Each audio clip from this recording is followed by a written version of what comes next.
took me 5 years to get John's last name, and you did it in 5 minutes, so that's great. So our topic is not just in with the new. What it is, out with the old, in with the new, best management practices for cool season regrassing with cool season grasses. Wouldn't fit in the brochure, but out with the old, we're saying that because we want to get rid of weeds and grass that might have been planted a long time ago that might not be performing as well as some new grasses could be. And we're talking about regrassing here, meaning we're not talking about a complete renovation, and we're not talking about soil modification or changing the grade. We're talking about starting with a pretty decent grade and how to get new grasses growing on it. So why? As a sports turf manager, why do I want to get new grasses out there? Well, here's some of the reasons, and we'll show you a lot about that. But better wear. Breeders are breeding grasses for better wear. Aesthetics. Striping. It's a lot darker color. They look so much better when you see great fields on TV. A lot of the time it's new cultivars that look terrific. So if that's what you want, the new cultivars or changing to a different species is going to help. Texture, and we'll jump to lower height of cut. So if you're changing species or even just cultivars, there's Kentucky bluegrass out there that I've seen at UMass that's being cut at 0.4 inches. I'm cutting ryegrass at 0.3 inches, and it's doing absolutely fine. So if you want to get a lower infield or a faster soccer field or a field hockey field, anything like that, the new cultivars can take it. And we'll both show you how with newer grasses take a lot less inputs, a lot less water, and pesticides. So anyways, I'm going to give you the sports turf management point of view and give you a couple examples of regrassing. And John has done some great research at the University of Connecticut, best management practices. So he's going to talk about his research, and then I'll come in and show you some real life regrassing. So John. Yep.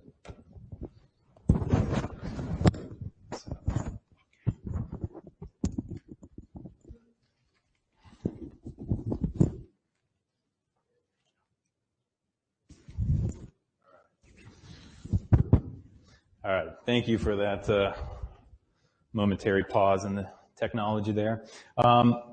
So I'm going to be continuing on here. As Mike said, I'm going to share with you a little bit about some of the research that we've been working on. But, Mike gave a really nice kind of introduction in terms of, there's a lot of advantages to transitioning your existing turf fields to newer species or newer varieties. All right. I give a real tip of the hat to the work that breeders do to enhance the abiotic and biotic stress tolerance, both the environmental as well as the disease resistance of newer varieties of grasses. So there is a real advantage to trying to take advantage of those new varieties and get them into your fields. All right, they can help make a difference. All right, but of course we all would like to do that, but there's a lot of challenges in terms of making that happen. All right. So, I think if any of us are, any of us are sitting there kind of thinking about, how are we going to go about, renovating a turf surface, there's lots of questions and concerns that might come into your mind, right? A lot of apprehension might go into, that decision about actually pulling the trigger to regrass, right? First of all, of course, we're going to be killing a lot of grass at one time, right? As Mike said, we're talking about not just an overseeding program. We're talking about trying to eradicate the existing standard turf and move to something better. All right. So we're talking about killing a lot of grass at once, right? That might be a little overwhelming. All right. Of course, this is going to have a dollar amount associated with it. It's going to require labor. All right. That can sometimes be a hindrance to being able to move forward. It's going to be an inconvenience for the game. All right. You're going to be interrupting play for a period of time. That may or may not be feasible at different facilities. The consistency of germination and development, right? This kind of goes to the kind of gets to what we're going to be talking about here for the rest of the presentation in terms of, how do I do that? How can I optimize that renovation so that everything germinates, so that everything establishes as quickly as possible, so that we can minimize this player inconvenience and closure of facilities. And then, where I come from, where Mike comes from in New England, in the Northeast, and as I imagine many of you, particularly through the northern portions of the United States, are aware of, this is a big challenge for us, all right? If you're going to go to all of the effort, all of the time, all the expense to renovate, all right, how do you prevent contamination of that newly renovated site with annual bluegrass, all right? For a lot of reasons, this is probably number one of the primary reasons of regrassing in the first place is to get rid of POA, all right? So how do we prevent it from actually coming immediately into our newly renovated area. All right, so that's a big concern, and that's what we're really focused on with some of the research that we've been conducting at UConn over the past few years. All right, so this is I've been fortunate to work with some good people. Jason Henderson is a collaborator of mine. A lot of you might know Dr. Henderson from UConn. He's usually one of the taller guys in the room. And then my graduate student, my technician, my grad student, Zoe Espada and Kevin Mealy. We've been working on strategies to renovate turf surfaces, all right? Now, some of this has been focused on fairway turf, all right? And I understand that this is a sports turf audience, but a lot of the practices, fundamental renovation practices, have applicability regardless of what type of surface we're talking about, all right? So we've been working on this for a few years, and we're kind of trying to build off of what existing information is known. All right, what do we know about renovations from the scientific literature perspective? All right, of course we know lots about renovation, but in terms of the science, what do we know? All right, if we're going to try to regrass a surface, what we know is we need to use a non-selective herbicide. All right. It's been shown many times in a number of research studies that you can't just come in and try to overseed a new grass into an existing standard turf and get it to become the predominant species or variety in an existing standard turf. It just doesn't work. The competition is too great. All right. So we know that we need to start off by killing off the existing standard turf. Seeding timing is also critical. All right. We know. Remember, annual bluegrass being one of our primary concerns here, we know that annual bluegrass has a tendency to, or preferentially will germinate once soil temperatures fall below 70 degrees Fahrenheit. All right, so it won't germinate at warmer temperatures, warmer soil temperatures. All right, so during July, August, this species, this weedy species, does not want to germinate. All right, but you get to September. Soil temperatures cool off, and that's when POA wants to really take off, and that's when it wants to germinate, right? That also is the time when it's convenient for many folks to try to do a renovation, is during those fall months. So we know that by seeding in July and August, we can get better success. All right? But there's a lot of other questions related to renovations, all right? All of you grow grass for a living, all right? I don't need to tell you how to do a renovation, right? I'm sure all of you have very strong opinions on how you do that, all right? That's exactly my point. Because if I asked 10 of you how you would do a renovation, I'm pretty confident that I would get 10 different responses. Every single one of you would probably have a subtly different response in terms of how you might actually proceed with the renovation, right? Because there's a lot of factors that go into renovating a turf, right? Anything from, what selective herbicide would you use? When do you apply it? Whether you need to or not? Are you going to prepare that seed bed with an aggressive cultivation? What type of cultivation are you going to prepare the seed bed with? Do you incorporate the cores? How do you apply the seed? What type of seeding equipment is best? Starter fertilizers, irrigation, post-renovation management of annual bluegrass control. All right, so there's lots of smaller steps involved in a renovation process. Right? Now, we wanted to try to take all of these different components of a renovation and try to systematically look at them in a research setting to see, okay, well, which ones are the most important? and which ones do we get the best establishment of our desirable turf species, and most importantly, which ones can disfavor annual bluegrass contamination. And so we couldn't look at all of these things, but we're looking at a number of these, all right? And these kind of white highlighted ones are the ones that we're focusing on in a series of different studies, all right? And the first one is looking at glyphosate application timing relative to cultivation, all right? So if any of you have looked at a label of look at a Roundup label, you read the fine print, it's going to tell you, do not cultivate within 7 days of a glyphosate application. All right? Why would it say that? It's the end of the day. Come on, let's freshen up. Let's energize. Why shouldn't you cultivate? What's that? Residue on the surface? That's true. All right? If you go on, too close afterwards, you can track it around, you can kill some stuff. But what else in terms of the efficacy of the product?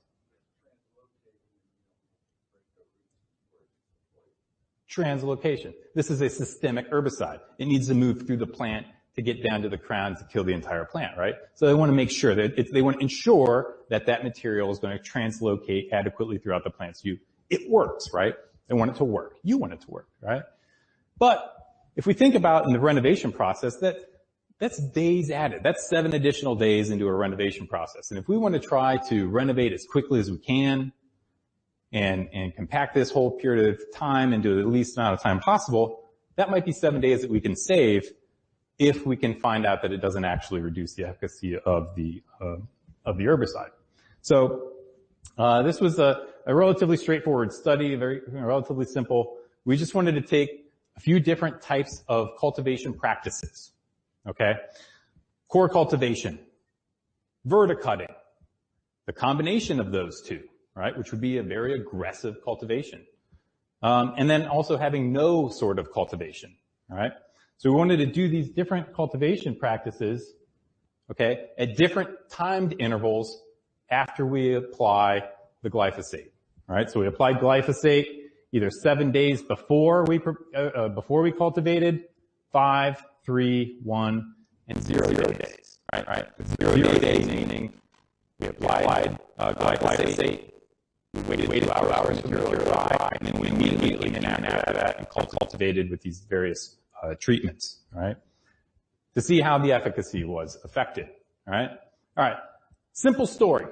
I could belabor this a long time, but to cut to the chase, glyphosate's a very effective herbicide, okay? It didn't matter when we cultivated relative to application. Even when we applied the herbicide, let it dry, and cultivated within 2 hours later, we still accomplished 100% turf kill. All right. So while 7 days might be advisable in terms of larger plants, okay, which that herbicide would have to translocate through a much bigger plant, okay, it might be important there, right?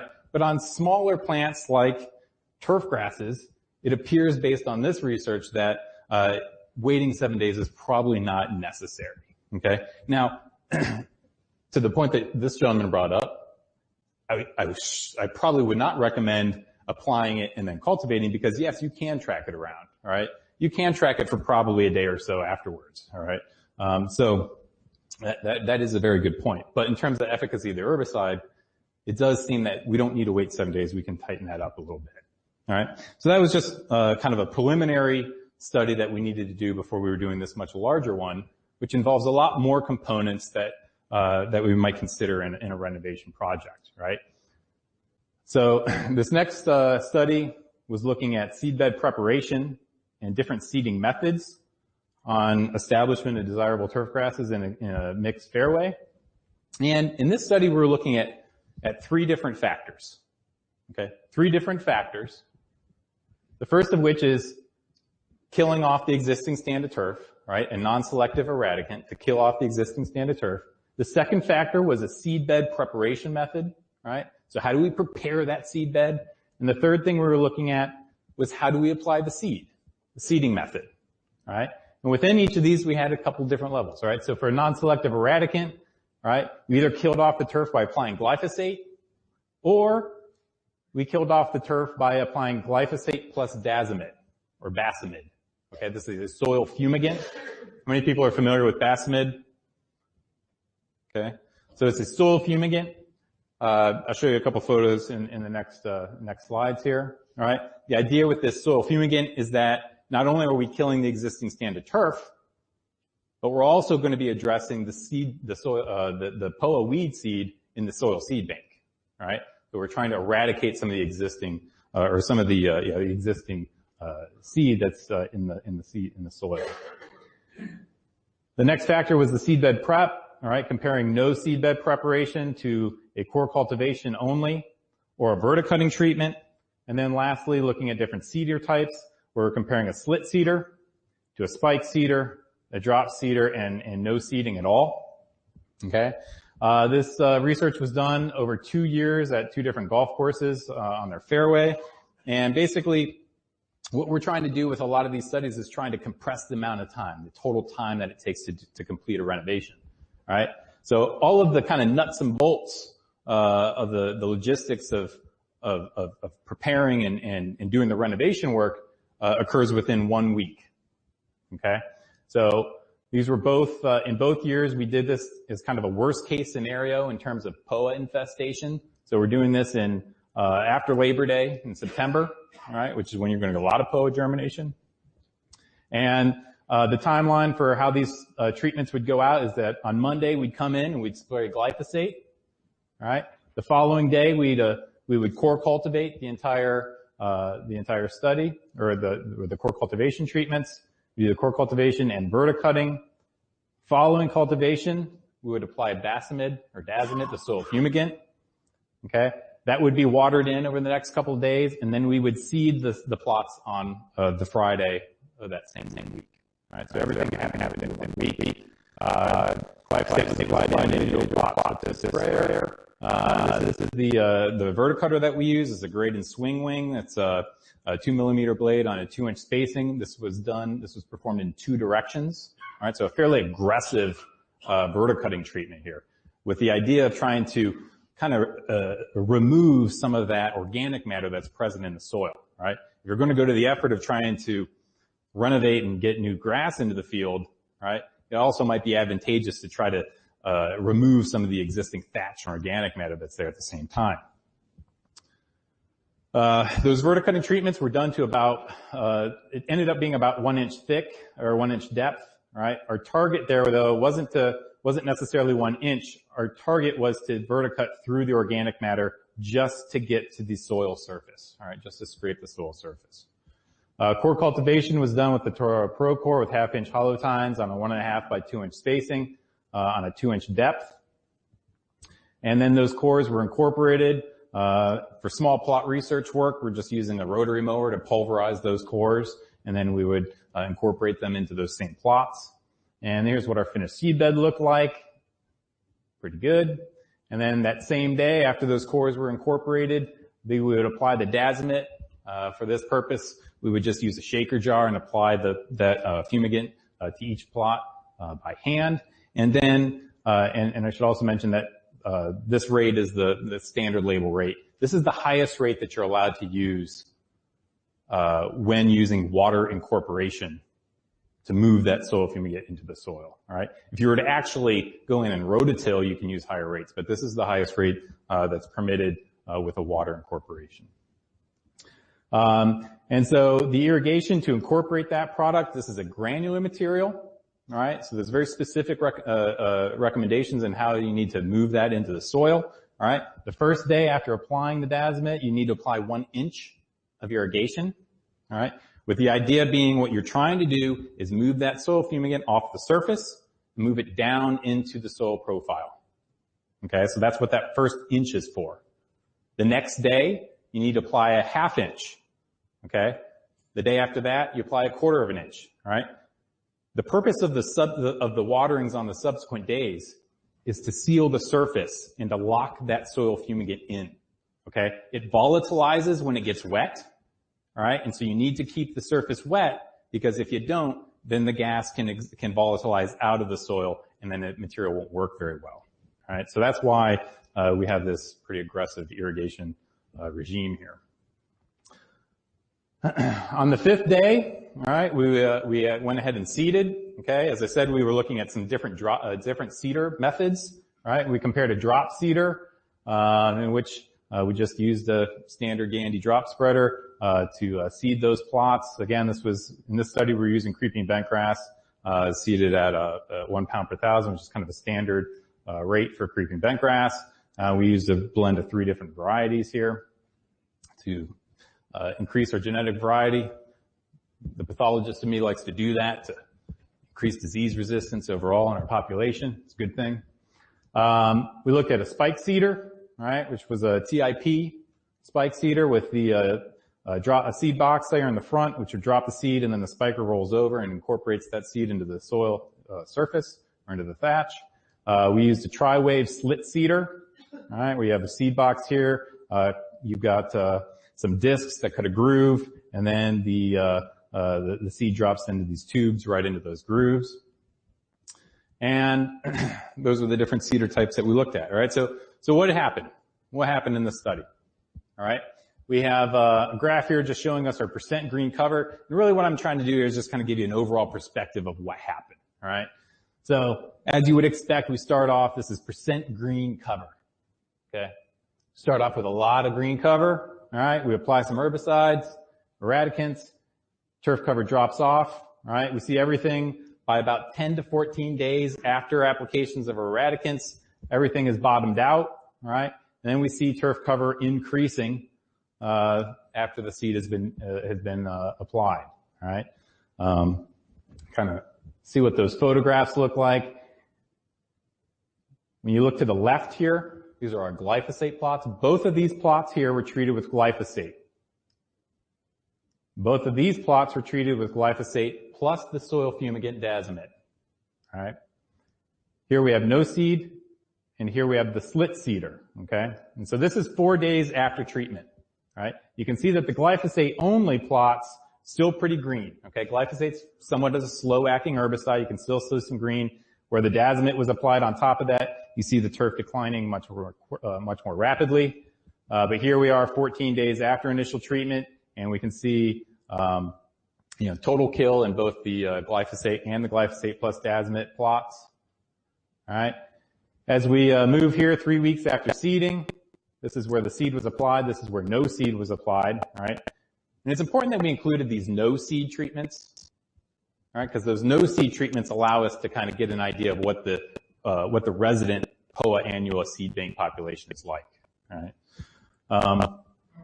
So in these slit seeder plots, you can see we got some germination occurring, some filling in. Here we are 4 weeks out, 5 weeks, 7 weeks, and so by about 7 weeks, we're getting almost complete turf cover in our glyphosate plus Dazomet plots. The glyphosate by themselves is lagging a little bit behind the glyphosate plus Dazomet.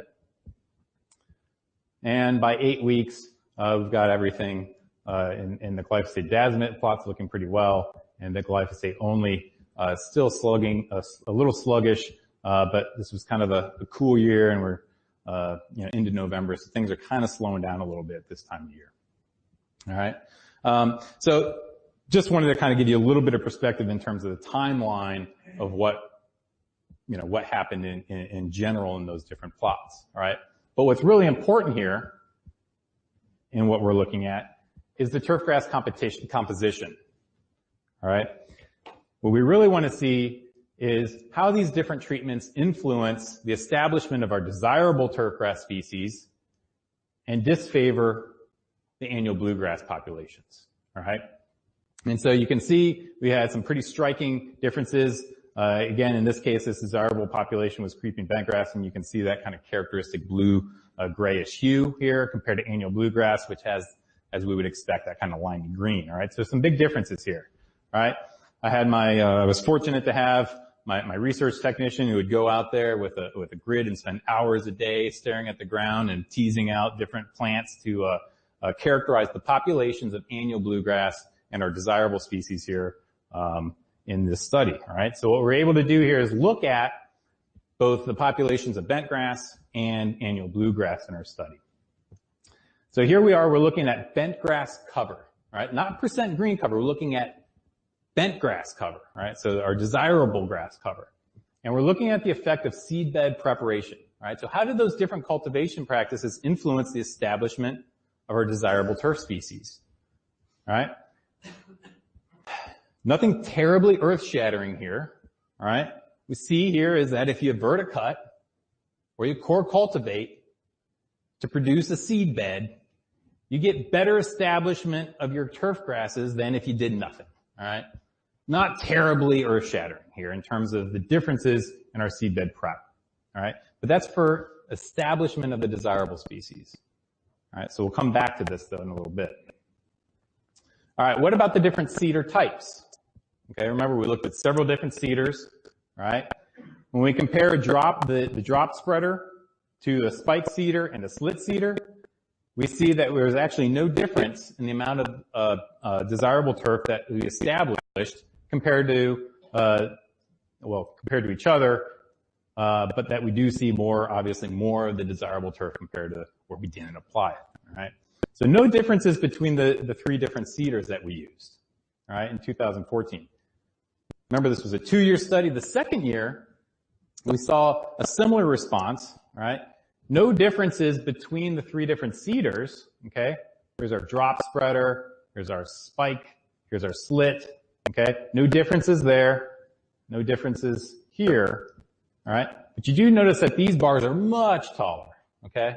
We get a lot more bent grass establishing where we first eradicated the turf with glyphosate plus Dazomet, all right?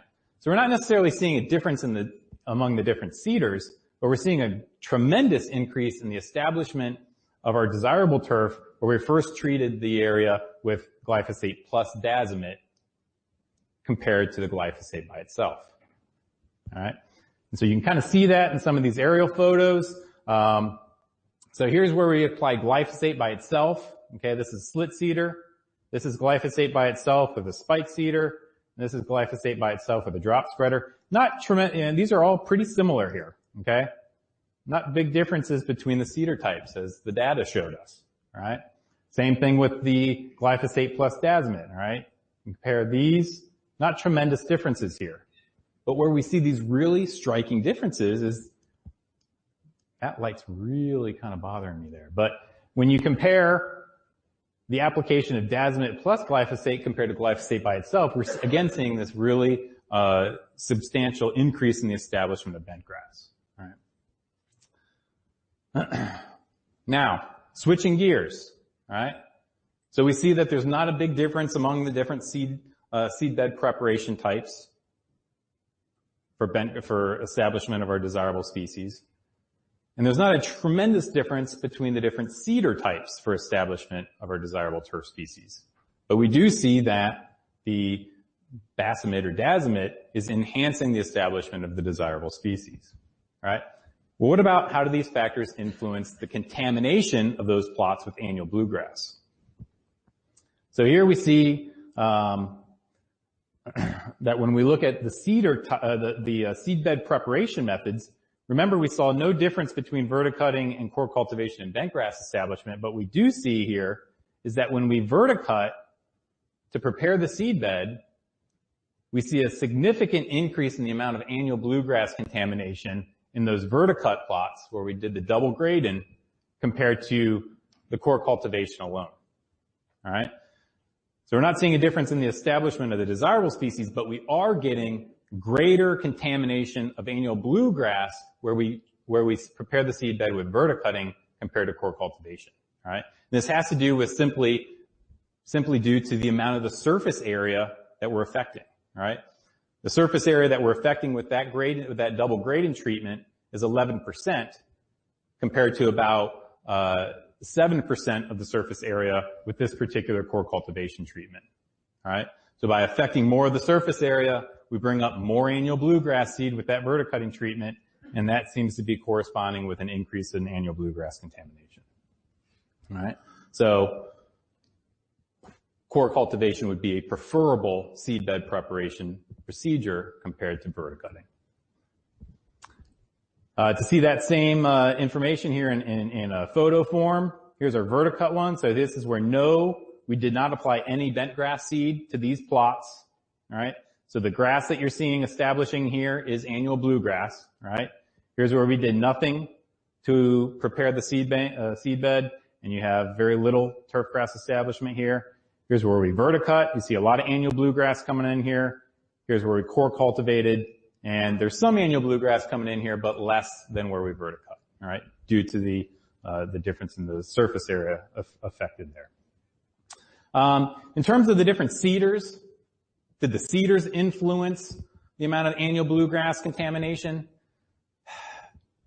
Not a huge difference among the different cedar types and their influence on annual bluegrass contamination, but we do generally see that the slit cedar, which is these green bars, we generally see that the slit cedar typically resulted had some of the lowest annual bluegrass, regardless of what type of seedbed preparation it is. So we're getting a little bit less annual bluegrass contamination with the slit cedar compared to some of the others across our different seedbed preparation conditions, but not really big differences in the cedar types as far as annual bluegrass contamination. All right, so the other thing that we were looking at in this study was our eradicant. Okay, how did we kill off the existing standard turf? All right, so remember we were comparing glyphosate only compared to glyphosate plus Dazomet. All right. In 2014, we didn't really see much of effect of Dazomet in this particular study. All right, didn't have much of an effect on bentgrass establishment, and it didn't have much of an effect on the annual bluegrass population. We did see a tremendous effect in 2015. All right, here's where we have glyphosate only. All right, we have about 60% annual bluegrass contamination compared to where Dazomet was applied, and we have about 17% annual bluegrass contamination. All right, so we're seeing a significant reduction in the amount of POA coming in where we applied a soil fumigant to treat the surface. Right, so why didn't we see an effect in 2014? Would be the logical question. All right. I think, based on kind of looking back and thinking about this, this could be a challenging product to work with, all right? As I described, it's a granular material. You need to irrigate it in, and you need to follow a regime post-application to make sure it doesn't volatilize out, all right? We had a situation in 2014 where we applied the glyphosate, all right, the Dazomet. We applied the product. We applied the first inch of irrigation. All right, we went home for the night, but the irrigation program was stuck in the satellite, and so the irrigation heads kicked on again in the middle of the night, and we got another quarter inch of irrigation on top of the initial inch that we applied. All right, we were a little alarmed about that. We didn't want, because this material can move very easily in water. Okay, it's water soluble and it can move where we don't want it. All right, so out of caution, we didn't irrigate it the way that we should have in the subsequent days. We backed off, okay? The next day, we didn't apply as much water. And what I think happened there is because we didn't irrigate the next day, we lost that seal on the surface. And so I think probably a lot of that material volatilized out, and that's why we didn't get much of an effect of that product in 2014. All right? So we do see some benefits with it, but it's not necessarily you need to be very conscientious about how you're utilizing that material and make sure you're applying it properly. So here's where we did not seed either of these plots. Okay, here's the glyphosate plots. This is presumably nearly all annual bluegrass. All right, here's where glyphosate plus Dazomet was applied. You can see that you get very good reduction of annual bluegrass throughout here. You can actually see these areas here. This is kind of the shortcomings or failures of a hand application with a shaker jar and a small plot. Okay, so that's some annual bluegrass where we've had a non-uniform application material in some of those areas. All right, but where the Dazomet was applied, you can see a good reduction of POA. All right, so to kind of summarize this, all right, September. A very challenging month, very challenging time of year to renovate, okay, because of that intense annual bluegrass contamination concern. All right, based on these different cedar types, different seedbed preparation methods and eradication strategies that we looked at. We see that both core cultivation and verticutting can, preparing a seedbed can help establish a turf, all right? But we do see that verticutting tends to or can increase the likelihood of annual bluegrass contamination, all right? So core cultivation is probably a preferable method over verticutting to prepare the seedbed. We saw very little differences among our different seeder types, all right? Whether it was a slit seeder or a spike seeder or even a drop spreader, really didn't see much difference, all right? The key was to just get the seed out there, all right? Wherever we put that seed down, we ended up with less annual bluegrass, right? Which kind of hints to the fact that maybe seeding rate is another important thing to consider here. And we also found that Dazomet not only reduced annual bluegrass in the year where it was applied properly, but also enhanced the establishment of the bentgrass, which is kind of interesting. All right. So that was the second study, and then the third one. All right, and I'm not going to go into too much detail here. This is a study that we're currently working on, where we're evaluating different renovation timings. All right, so we're kind of comparing a July versus an August versus a September renovation timing, with not just the renovation, but more importantly, the post-establishment herbicide control to keep annual bluegrass from coming into those plots. All right. So what we have here is our three different timings: July, August, and September. We're first eradicating that site with either Roundup, comparing that to Roundup plus Basamid, and then we have 7 different herbicide treatments that we're overlaying these different timings and eradicants, all right, to control annual bluegrass post-establishment. All right. We know we're probably not going to get all of the annual bluegrass taken care of by just timing or by using optimal cultural practices. We know that we're going to have some breakthrough, and we want to figure out which herbicides we can utilize to eradicate that annual bluegrass early on in this establishment process. So we have an untreated control. We have ProGrass at a low label rate of 3 pints per acre. ProGrass at the high label rate of 4 pints per acre. I should point out that these label rates are for creeping bentgrass, right? You can use much higher rates if you're using ProGrass in perennial ryegrass, as Mike will talk about later. Okay, so ProGrass velocity, all right, 6 ounces per acre. Trim It, which is a plant growth regulator. Okay. This one is applied 4 weeks after seed establishment and then every 14 days thereafter. This is a relatively high rate of Trim It. This is not just your routine maintenance application, your maintenance plant growth regulator rate. This is a higher rate for the purpose of suppressing annual bluegrass. We have Benzimic as a pre-emergent herbicide and a combination of Benzimic followed by that Trim It program that I mentioned previously. All right, so I just basically want to show some photos here. We're still kind of working on this. This is what the plots look like in September. All right, just want to set this up first of all. All of these plots on the left received glyphosate plus Dazomet. All of these plots on the right were killed off with glyphosate only. Okay. This strip across the top is our September seeding. This center strip is our July seeding, and this is our August seeding. All right. So what we see here at the top of the screen is kind of that same response that we're seeing in the previous study. Right. We're going to apply Dazomet. Right. This is 2 weeks after seeding. We apply Dazomet with glyphosate. We're seeing a tremendous increase in the rate of establishment of our desirable turf species compared to where we apply glyphosate only, right? Interestingly, across these 3 different timings, right, we seem to see this effect become more and more pronounced as we move from July to August and from August to September. So this enhancement seems to be very pronounced at the end of the season compared to during the middle of the summer.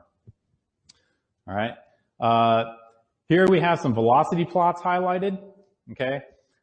Here in the August timing, you can see the efficacy of velocity on eliminating the annual bluegrass. Okay, these are glyphosate only plots, so presumably there's a decent amount of annual bluegrass in these plots.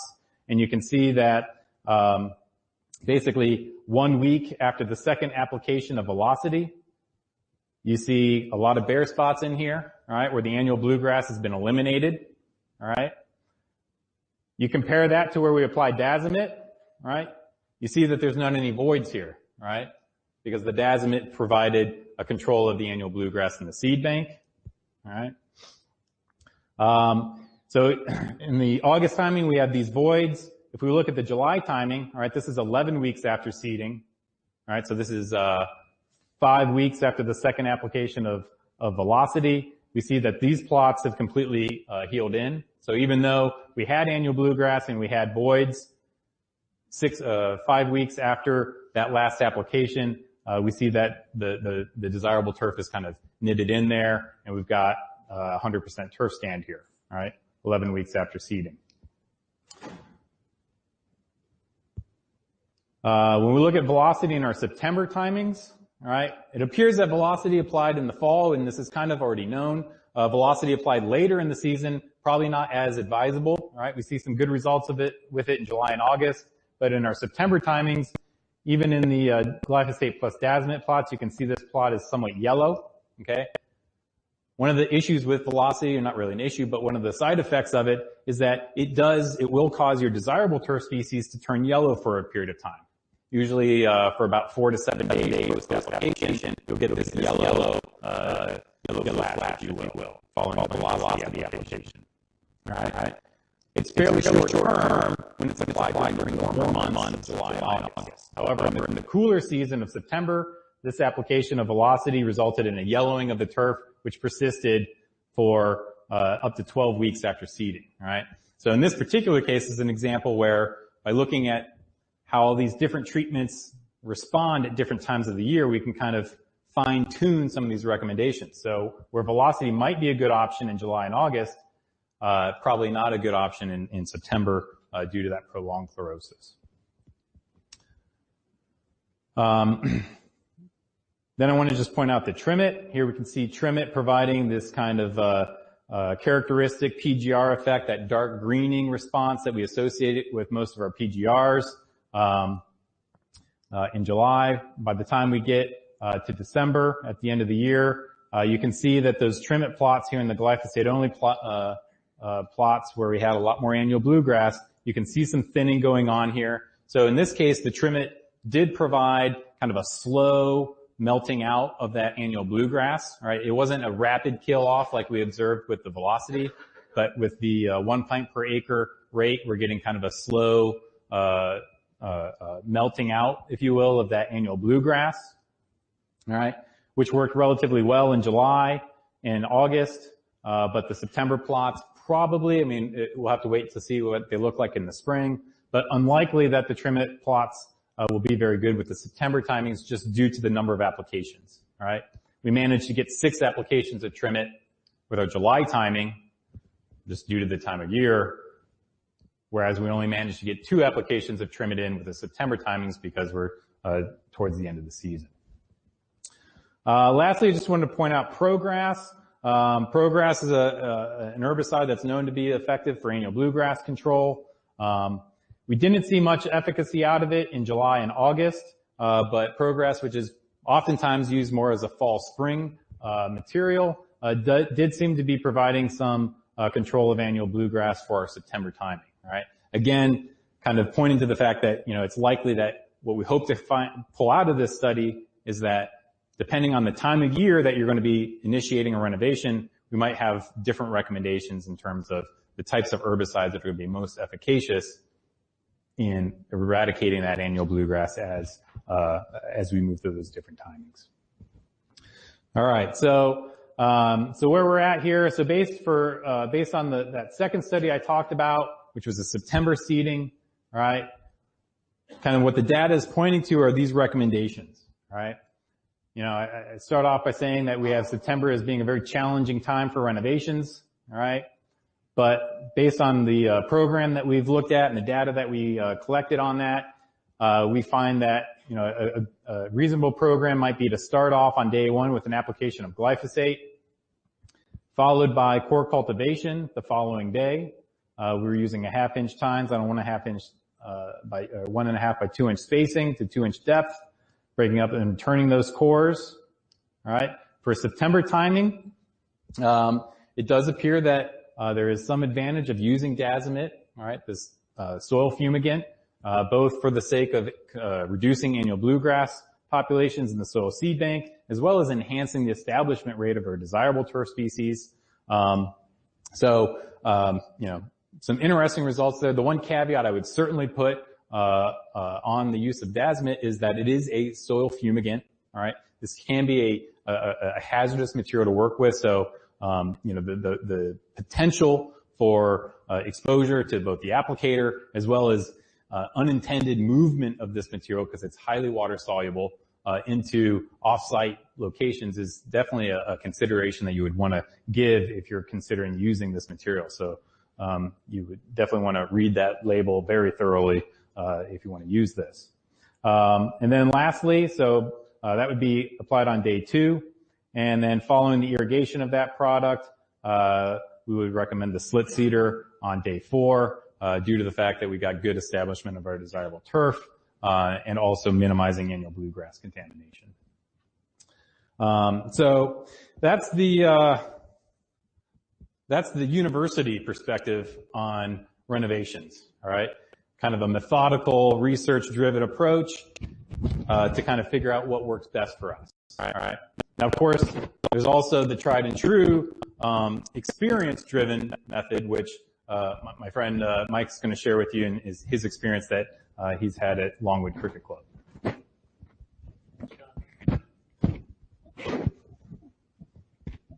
So, I've worked for a club that's been around since 1877, and this is the cricket team in 1879, and membership hasn't changed a lot since then, but we've changed to all tennis. You might say, well, I do a baseball field or a soccer field. What's tennis got to do with it? Well, I hope maybe you can get something out of what I've done with tennis and apply it to other sports, because I think it's really applicable. So now I manage clay courts, but also 25 grass courts. And we have 1,000 members, and I manage a week. I manage 100% POA annual, pretty much. That in our busiest time of the year, in July and August, wants to die. So it's a pain in the neck to manage. But the problem is, those old people you saw back there are still members, and they don't want things to change. So I have this challenge that I need to be able to change some courts pretty quickly, not ask for a lot of capital money to get new equipment, and not be disruptive to the club with 1,000 members, because naturally there's a few that aren't happy. We want to try something new. So the point is, they love POA annual. They've played on it a long time. And they love it so much, the yellow you see here is tenacity, herbicide applied to POA annual to kill any bentgrass we might have, because they don't even want bentgrass. They just want POA annual.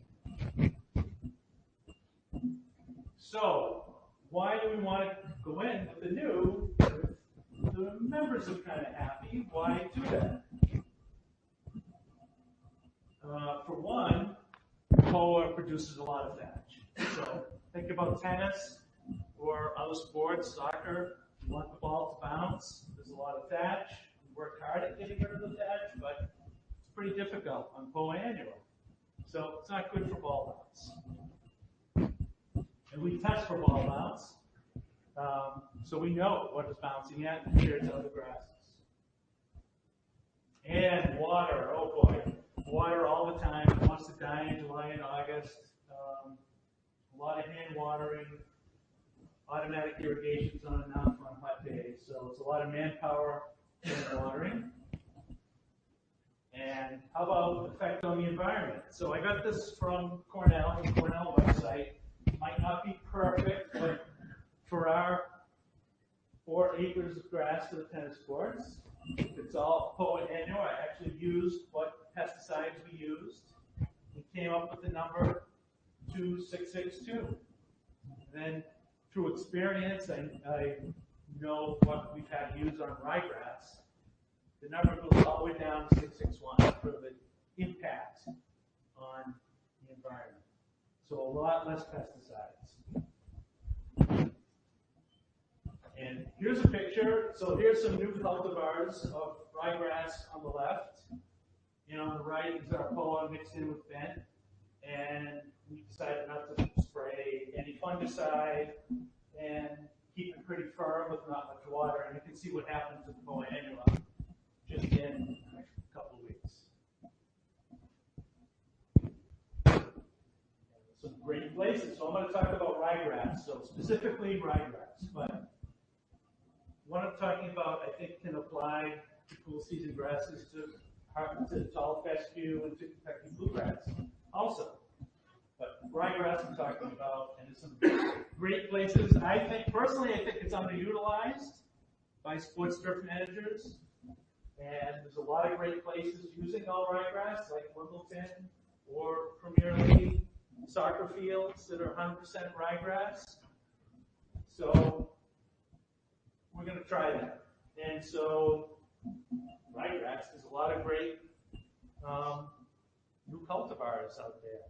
So which ones am I going to use? So I look at NTEP, and they've been doing some research. This is at UMass, and they also do overall turfgrass quality.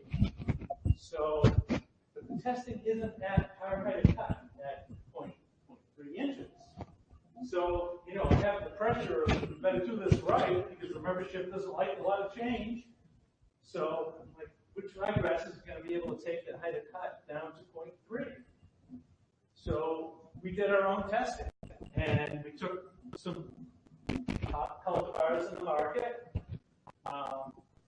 and tested them for mowing height. We actually did wear trials also, and all of these were good. But we settled on Karma and Weighted and SR 4650. So those are Efficacy and research. So I have this problem. I'm a plant ryegrass, but our property has had POA annua on it for 100 years. So there's weed seed everywhere. So this is just some soil that got thrown down in a shady spot, never taken care of. There's weeds there, mostly POA annua. So that's what's going to happen when we take the grass away. There's going to be a lot of POA annua coming back. So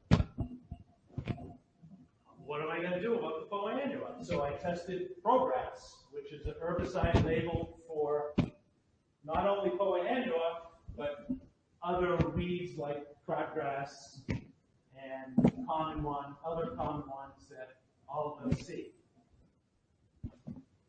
And we like the 4-ounce rate. So here we are.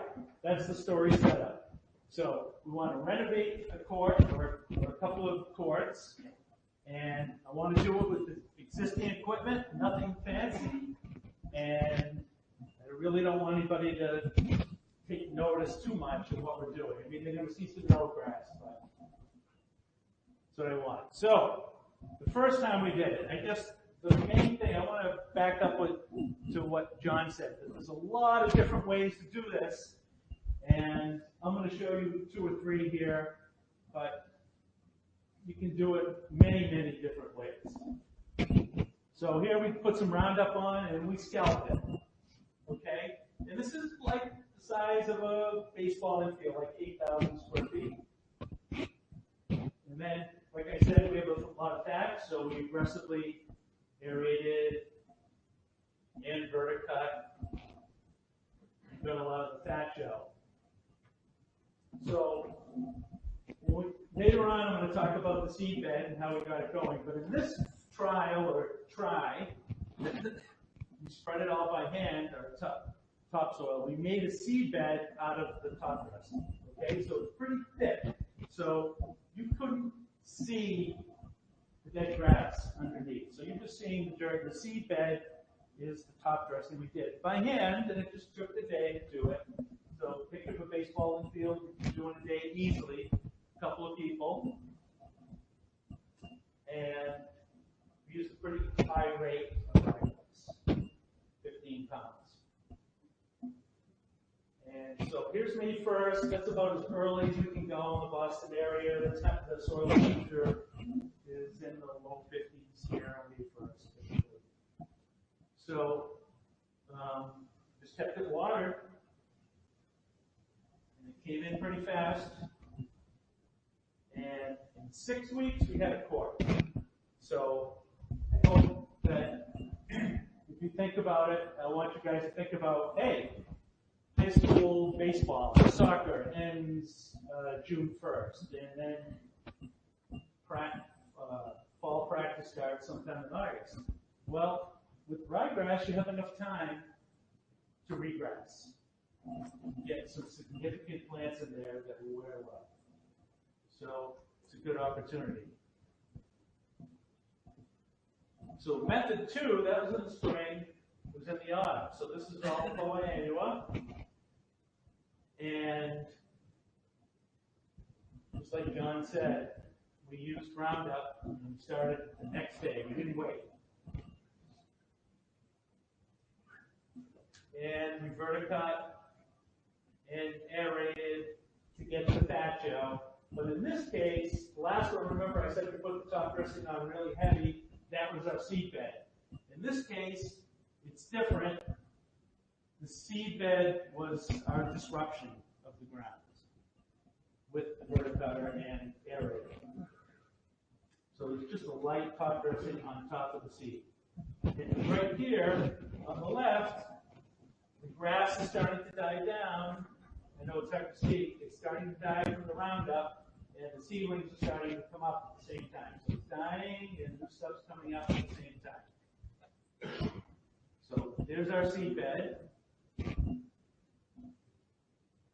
And then we seeded it again. We had only gone half rate of what we wanted, 15 pounds. We had only done 7.5 pounds. Then we seeded it again in a couple of weeks. And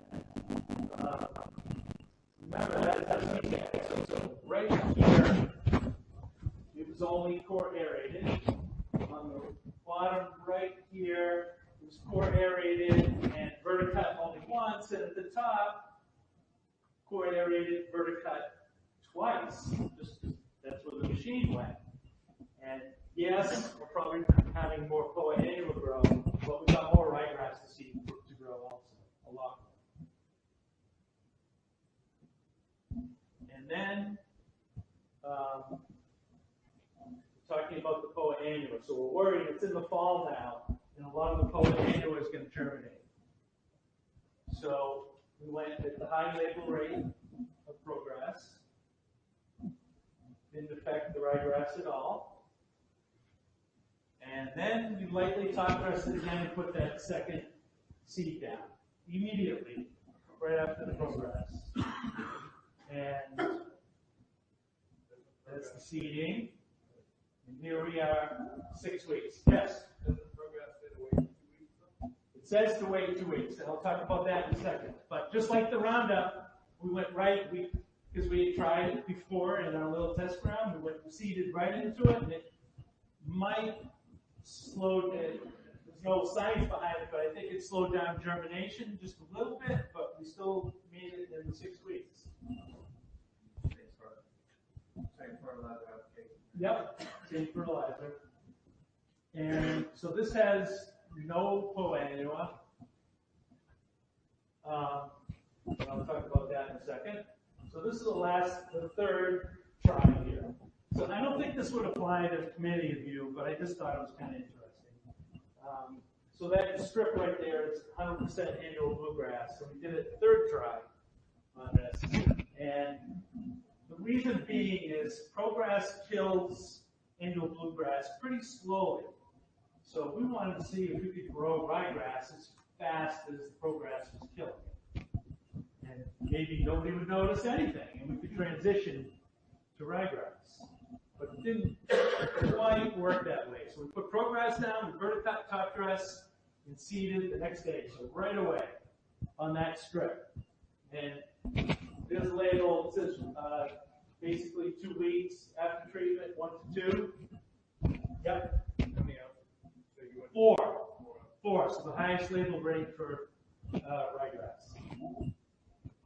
And when we did our little trials, 4 definitely were, was worth putting an extra ounce down, 2 ounces. Worked really well. So we're at the legal rate to put down, but we're doing it much faster than the label says. So it's starting to yellow. We're not growing the grass quite as fast as it's dying off. But it's not bad. Not bad. That's good. And so it took 2 applications to get everything out of there, and it took 10 weeks, but we got to 100% perennial ryegrass.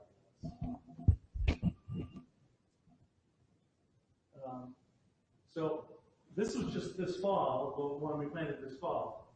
But the point is about these new cultivars, or just switching species, is you might be saying 6 weeks, what? Well, 9 weeks, the roots, I couldn't even get the probe in deep enough. I think I was tearing the roots out. And they were like ropes, white ropes. They were really big.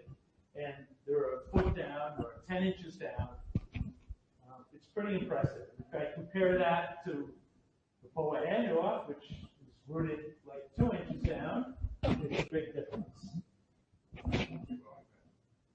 0.3. So this is a constant battle with Poa annua, and we have all these tools. We don't want to just rely on ProGrass, but we also, it's not like we're out there spraying like crazy. It's like every 2 years. It's not all the time. It's not spring and fall, and it's not every year. And we keep the weeds out. So we do oversee just by aerating and using the same cultivars, getting in there. So this is just this fall. So the 1 app of ProGrass with a really dense turfgrass, and there's no weeds in there. There's no Poa annua, and I don't think there will be next year really. So it's a great way to start a new season.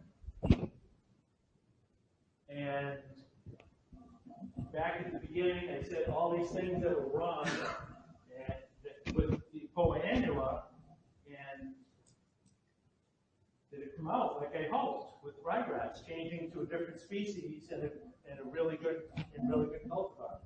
And I would have to say yes, it was a success. The court opened in 6 weeks, uses half the water of the Poa annua. There's no weeds on it. There's no crabgrass or goosegrass or clover or anything like that. Don't have to use any insecticide. Poa annua has annual bluegrass weevils. This has nothing. It did take a couple of fungicide applications for Pythium, but that's it. You haven't seen any growth or anything? No. And How does it play? how does it play? Play's great. So here's a young woman practicing playing the Davis Cup, and we have people coming to practice for Wimbledon. The ball bounce is much better. I can't say, because of the density of the turf, I am reluctant to say it wears better than the Poa annua, but it wears very well. But I wouldn't say it wears better, but it wears very well. So it's been a success. A lot of good players, a lot of play. And so I know you might be saying, oh, it's a tennis court. Think about a baseball infield. I think in any order, not any order, but the order of these things can be changed around. Like we've been saying, there's lots of different ways to do this. But you change it around. If you kill it with Roundup and you scalp it and just get out there and hand top dress it and spread seed and keep it moist, you can have really smooth, because of the heavy top dressing, smooth infield that has a new cultivar that uses less pesticides, less water, stripes really nicely, is a nice dark green, wears well, and just looks terrific. So, so it's nice. I hope you guys think about that. And hopefully we're going to do more quartz in the future. So far, we have 25 quartz. We've done 1 quart 4 years ago and 1 this year. So I think at that rate, we'll be able to get all 25 quarts done in about 100 years. Hopefully we'll be doing more soon. So, John? I was just going to, both Mike and I have kind of given, some pretty, shared our experiences, from a research perspective as well as the, Mike's, on-site experimentations as well. And, so clearly I think, Mike did a nice job of kind of highlighting, some of the advantages of going through this process. But of course, as I highlighted at the beginning, there's still a lot of challenges and concerns in actually trying to undergo this process, all right? And there's a lot of things that we haven't touched on, all right?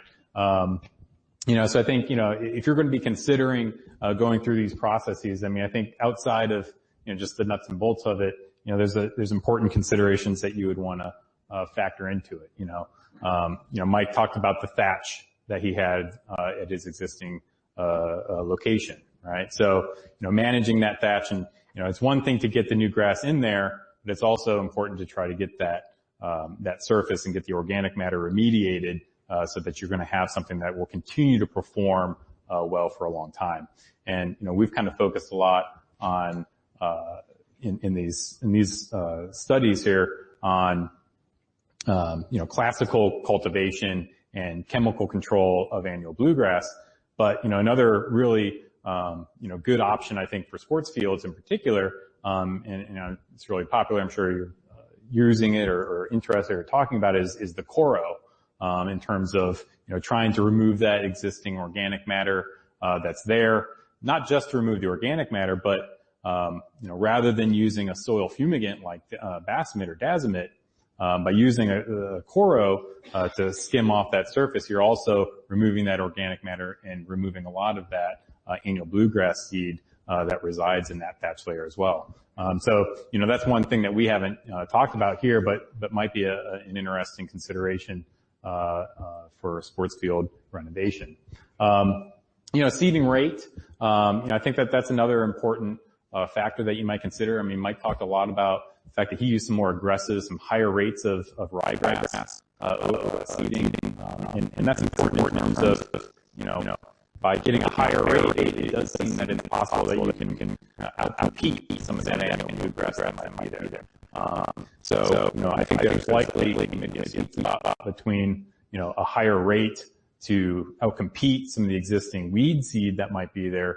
But at some point, there can be kind of a negative effect of using too high of a seeding rate and maybe weakening your desirable population as well. So, I think that seeding rate question is another thing that you might want to consider in this process, and something we hadn't. And, also related to seeding rate is, the higher rate you go with, the more seed and the more costs associated with that. Fertilization, there's a couple of questions about fertilization. In both the work that we've done at UConn, and as well as what I understand from what Mike's done, different fertilization programs. There's a lot of materials out there, including, some biostimulant type products that might, enhance establishment. That's something that we haven't looked at here, and what the impact of fertilization could be on this process would be another important thing. But, I think what Mike has seen, in his experience at Longwood is that, despite, the inputs that go into it, on the back end of it, I think you can end up with a very high-performing surface that, hopefully will return dividends in terms of pesticide savings, water savings, more of a sustainable turf going into the future. So there's definitely plenty of things to think about. I think if you're in a program where you can't use any chemicals, Coro and getting new cultivar in there very densely is a great way to go. Mhm. And having a dense turf, and cutting out everything and not having to use any chemicals for a couple of years, and then do it all over again.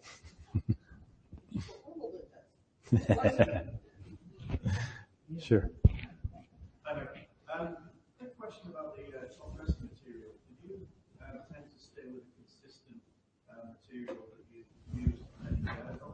Yeah, it was exactly what was underneath. So antennas to the sandy loam, so that's what we used. So it was the exact same soil.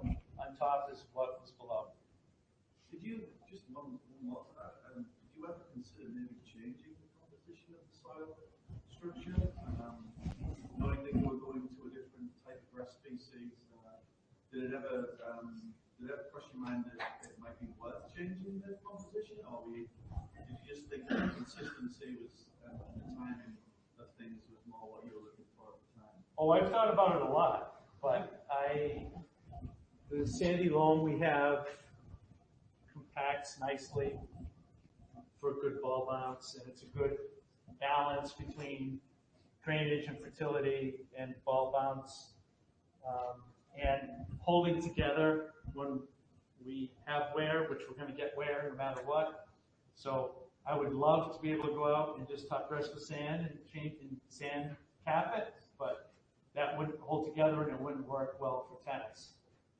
So yes, I thought about it, and if I was doing a different sport, I would probably do that, but not my situation. You guys get really fun, but I haven't. John, the pathologist, is the perfect person to answer that. Yeah.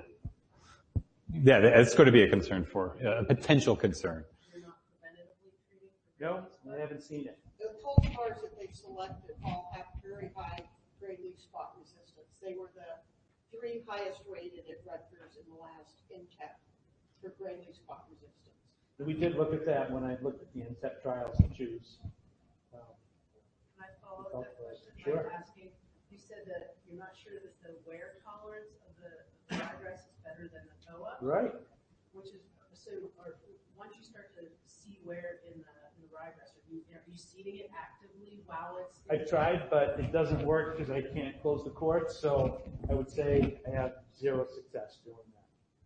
Until later in the seed season. Overseeding. Not zero, I shouldn't say 0, but not much success. Because playing is continuing. And it's in a really concentrated area, especially on the baseline. So it's very difficult. Yep. Tried verticutting, punching holes, and top dressing, and all combinations of that. Have you tried doing it before they start playing? I have. Okay. And I tried pre-germinating it. Yeah, okay. So, I missed it. I apologize. What was your seeding rate? 15 pounds per thousand. When you're pounds of N per year? I'm sorry? Pounds of N per year? Between 3 and 4. Were any of your varieties enhanced with GMRs? Yeah, they were all gray leaf spot resistant. So what does that say about the label rate for Progress, Ron, if you can't see within a certain amount of time that you guys both get? Now, as you lower the grass, what do we do? Who do we trust? Label, your research? I can't speak to Progress because we're using the intervals that we're using with Progress are the label intervals. But with the glyphosate, I mean, I'm confident that within 1 day, you can cultivate based on the 2 years of research that we've conducted. I'll let Mike answer his. The timing that we've kind of changed it. Do not go above the label rate, per 1,000 square feet. But the timing, yes, it's been very successful.